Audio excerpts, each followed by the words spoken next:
নদী বলে আসলে কিছু নেই। there is nothing called a dead river. আইনে, ভূমি প্রশাসন ম্যানুয়ালে প্রবাহহীন নদী আপনি বলতে পারেন, কিন্তু মৃত নদী বলার কোনো সুযোগ নেই। এই মৃত নদী বলেই ডিসি মহোদয়রা সকলে না, কেউ কেউ এগুলোকে লিজ দিয়ে ফেলেন, কিন্তু আসলে নদী কখনোই লিজেবল না। আর আপনি এটা প্রবাহহীন বলবেন, কিন্তু আপনি মৃত বলে ফেলবেন না।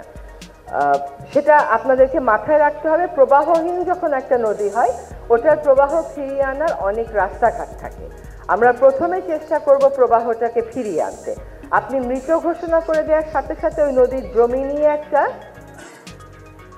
দ্বন্দ্বে আমরা জড়িয়ে পড়ি।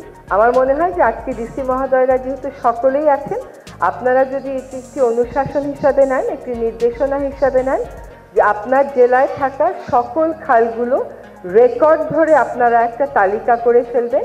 এই তালিকা করতে আপনাদেরকে আজকে থেকে আমরা 3 মাস সময় দিলাম। 3 মাস সময় লাগার কোনো কারণ নেই।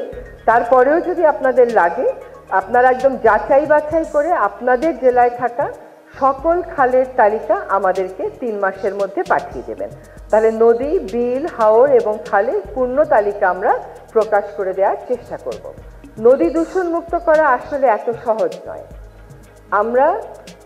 আমি সাক্ষাৎ ভাইয়ের সাথে একমত যে আমাদেরকে ঢাকা শহরের যে কোনো একটা নদীকে বেছে নিয়ে, এবং প্রতীকী অর্থে ঢাকা শহরের মানুষ ঢাকা নদী বললে প্রথমে বুড়িগঙ্গার নামটা বলে।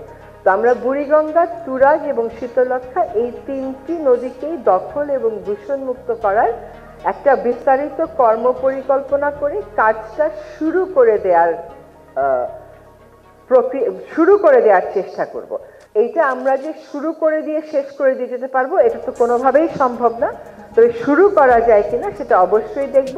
আমরা সকলে মিলে আগামী প্রজন্মের জন্য একটা সুন্দর তালিকা, একটা গ্রহণযোগ্য তালিকা করি, এবং সবচাইতে সংকটাপন্ন নদীগুলোকে 240টা মতন আইডেন্টিফাইড হয়েছে। সবচাইতে সংকটাপন্ন নদীগুলোকে আমরা টার্গেট করে চেষ্টা করি কর্মপরিকল্পনা করতে, কিন্তু প্রত্যেকটা জেলা থেকে একটা নদীকে দখল এবং দূষণমুক্ত করার কাজ আমরা অচিরেই শুরু করে দেব। আর খালগুলোকে সংযুক্ত করতে যতটুকুন পারা যায় করব, কিন্তু দখল মুক্ত করে পার বাধাই করে দিয়ে একটা ব্লু নেটওয়ার্ক করে যাওয়ার চেষ্টা করব।